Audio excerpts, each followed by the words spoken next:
ప్రజా సమస్యల పరిష్కారంలో విఫలమైన ప్రతిసారి కూటమి ప్రభుత్వానికి డైవర్షన్ పాలిటిక్స్ అలవాటుగా మారిందని మాజీ మంత్రి వెల్లంపల్లి శ్రీనివాస్ ఆగ్రహాన్ని వ్యక్తం చేశారు. తాడేపల్లి వైఎస్ఆర్ కాంగ్రెస్ పార్టీ కేంద్ర కార్యాలయంలో మీడియాతో మాట్లాడుతూ కూటమి ప్రభుత్వం అధికారంలోకి వచ్చిన తర్వాత తిరుమల తిరుపతి దేవస్థానాన్ని తమ రాజకీయాలకు వేదికగా మార్చి స్వామివారి ప్రతిష్టకు తీవ్ర భంగం కలిగిస్తున్నారని ఆక్షేపించారు. మరోవైపు దుర్గమ్మ పేరుతో విజయవాడ ఉత్సవం అంటూ కూటమి నేతలు మరో దోపిడీకి సిద్ధమయ్యారని ఆయన మండిపడ్డారు. ప్రభుత్వ భూమిని ఉపయోగించుకుంటూ స్టాళ్ల పేర్లతో లక్షలాది రూపాయలు వసూలు చేస్తున్నారని మండిపడ్డారు. ప్రజలపై భారం మోపుతూ దోపిడీకి పాల్పడుతున్న కూటమి నేతల దీనిపై సమాధానం చెప్పాలని డిమాండ్ చేశారు. నవరాత్రుల మీద ఎవరు మాట్లాడలేదు. నవరాత్రుల్లో ఈ రోజు చెప్పాలంటే కనుక అరాకొర వసతులతో ఈ రోజు నవరాత్రుల యొక్క ఉత్సవాలు జరుగుతున్నాయి. ఆఫీసర్ల మధ్య సమన్వయం లేదు. భక్తులకి సరైన అవగాహన కల్పించే విధంగా ఎక్కడ కూడా వాళ్ళకి అవగాహన కల్పించే విధంగా ఎక్కడ కూడా పెట్టిన పరిస్థితులు లేవు. ఏ ఒక్క అధికారికి ఒక అధికారికి సమన్వయం లేదు. సామాన్య భక్తులను ఏ విధంగా గుడికి వెళ్ళాలో తెలియలేని పరిస్థితి. దివ్యాంగులు ఎలాగో తెలియదు. అదేవిధంగా చంటి పిల్లల్ని పెట్టుకున్న వాళ్ళు ఎలాగో తెలియదు. వీటి గురించి కనీసం ఎంపీ గారు పట్టించుకున్న పరిస్థితి లేదు.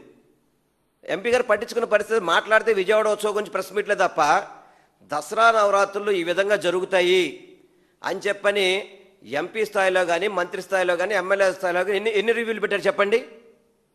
ఒక రివ్యూలో ఎంపీ ఎమ్మెల్యే మంత్రులు కలిసిన రివ్యూ నేను ఎక్కడ చూడలేదు. మరి కనీసం గతంలో మా ప్రభుత్వంలో అయితే కనుక ఫీల్డ్ విజిట్లు చేసేవాళ్ళం, రివ్యూలు చేసేవాళ్ళం, భక్తులకు అన్ని రకాల సౌకర్యాలతో ప్రతి ఒక్కటి కూడా ఏర్పాట్లు చేసేవాళ్ళం.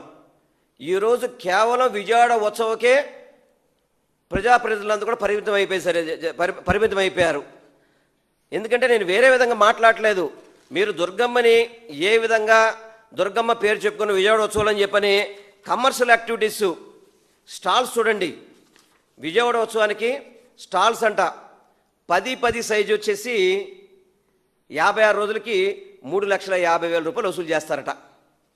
స్థలాలన్నీ ఏమో ప్రభుత్వ స్థలాలు, పున్నమి కానీ, స్టేడియం కానీ, తుమ్మనిపల్ల కళాక్షేత్ర కానీ, ఘంటసాల కానీ, ఇప్పుడు మీరు ఏదైతే గొల్లపూడిలో దేవాలయ శాఖ చూసుకున్నారో అన్నీ ప్రభుత్వ స్థలాలే. ఇప్పుడు ఒక గొల్లపూడి దానికి 45 లక్షలు చెక్ ఇచ్చినట్టుకున్నారు. అది కూడా ఆ స్థలాన్ని కూడా కొట్టేయాలని చెప్పని కృష్ణా మన ఎన్టీఆర్ జిల్లా కలెక్టర్తో అది గోల్ఫ్ కోర్ట్ అని చెప్పని, ఎగ్జిబిషన్ సొసైటీ అని చెప్పని, ఈ స్థలాలు లాంగ్ లీజ్కి ఇచ్చేయమని చెప్పని మీరు కలెక్టర్తో రాయించింది వాస్తవం కాదా?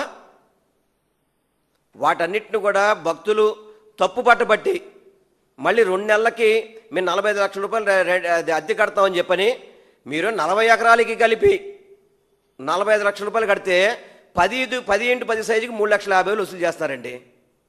ఇది మీరు చేస్తున్న వ్యాపారమా? విజయవాడ ఉత్సవాలు చేస్తారు చెప్పండి. ఇంజనీరింగ్ కాలేజీలు కూడా మీరు స్టాల్స్ పెట్టాలి, వేరే విధంగా కంపెనీస్ ఉంటే మీరు స్టాల్స్ పెట్టాలి అని చెప్పని ఒత్తిడి చేయడం, స్టాల్స్ ద్వారా కోట్ల రూపాయలు వసూలు చేయడం. కోట్ల రూపాయలు విజయవాడ ఉత్సవంలో పబ్లిక్ ఏమి ఉరిగిందని చెప్పండి. మీరు బుక్ మై షోలో ఇళయరాజా గారి షోకి బుక్ మై షోలో పెట్టారు టికెట్స్ కొనుక్కోండి అని చెప్పని. బుక్ మై షోలో చూడండి 849 రూపాయల నుంచి 59,000 రూపాయల వరకు టికెట్ అండి దానికి. ఇది బుక్ మై షోలో తీసుకున్న ప్రింట్ ఇది.